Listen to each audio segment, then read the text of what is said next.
Uganda y'emu ku mawanga ga Africa agesigamye ku bulimi era ng'okusinziira ku bibalo ebya Uganda Bureau of Statistics abantu ebitundu 7 ku buli 100 bali mu bya bulimi era eby'obulimi biwadde abantu bangi emirimu.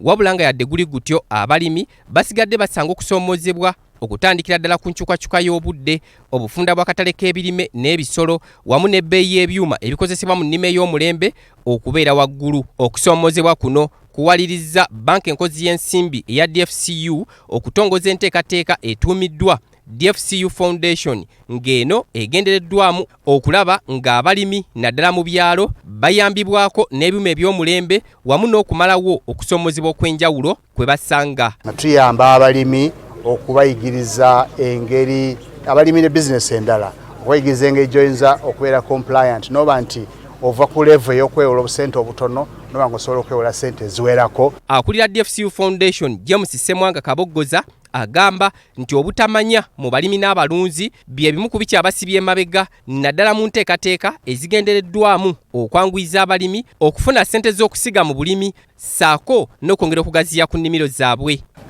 Ebimu biba byakuba nti tebamanyi bulungi wa wakugenda.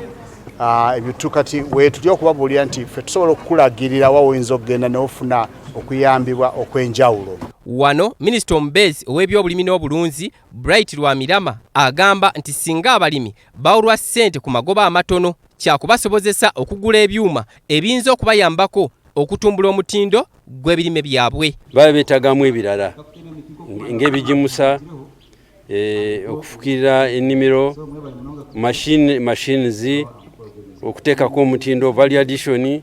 So tusanyuse nnyo olwa DFCU ne banks endala ezikola kino ffe nga gavumenti tulaba nti zitukwatirako mu lugendo lwaffe olw'okujja abantu baffe mu bwavu. Minisita Lwamirama agamba nti n'akatale k'ebirime ebirimibwa kuno kakyali katono ddala. Titus Jemba, BBS Telefina, Gambuze.